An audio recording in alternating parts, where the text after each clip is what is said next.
ตื่นเช้าขึ้นมาในหัวนี่เริ่มคิดแล้วเด้อค่ะเริ่มทำงานแล้วว่ามื้อนี้เฮาสิหยิบหยังมารีวิวสินค้านี่มันก็สิมีหลายประเภทค่ะบางโตวนี่มันสิต้องรีวิวการใช้งานส่วนบางโตวนี่เขาก็ฮู้สรรพคุณอยู่แล้วฮู้วิธีการใช้งานอยู่แล้วมันก็บ่ต้องเฮ็ดอีหยังมากมายเอาให้เข้าใจง่ายๆก็คือสินค้าตัวนั้นน่ะมันเป็นสินค้าที่คนรู้จักอะรู้แล้วว่ามันใช้งานจังไดถ้าเว้าให้เข้าใจง่ายๆก็คือสินค้าตัวนั้นน่ะมันติดตลาดแล้วแต่ถ้าการรีวิวที่เห็นการใช้งานนำมันก็สิดีเด้จ้า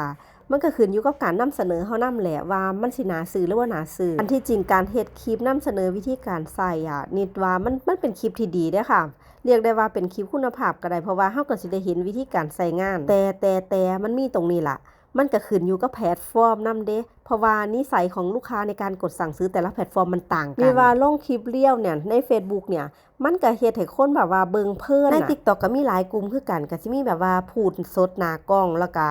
ถ้าพวกพูดสดหน้ากล้องก็ส่วนมากก็สิเป็นพวกสินค้าที่แบบว่าบ่ต้องแสดงอีหยังหลายค่ะบ่ต้องแสดงการใช้งานอีหยังให้มันซับซ้อนแค่พูดหน้ากล้องบอกโปอีหยังเสียคนก็ซื้อแล้วค่ะคันช่องนั้นมีคูปองกดซื้อง่ายเพราะว่ามีคูปองจาก GMV Max เข้าค่ะทุกคนโจทย์ของเฮาก็คือเฮาเฮ็ดจังไดคลิปเฮามันจะสิติด GMV Max อันนั้นล่ะคือส่วนปัญหาก็คือคลิปคุณภาพคืออะไรเพราะว่าทุกมื้อนี้นะระบบมันใช้ AI ในการเฮ็ดงานค่ะมันเอาใจยากลางมื้อลงคลิปไปเนี่ยคลิปติด0วิวบ่ถึง10ด้วยซ้ำแต่ว่าขายได้มื้อดีมื้อผีออกมื้อผีเข้าลางมื้อวิวดีแต่บ่มียอดขายเลยก็มีจ้ะแต่คลิปมันสิวิ่งย้อนหลังจักสิย้อนหลังให้ตอนใดรู้สึกว่าคลิปที่โพสต์ไปแล้วบ่วิ่งคือขยะ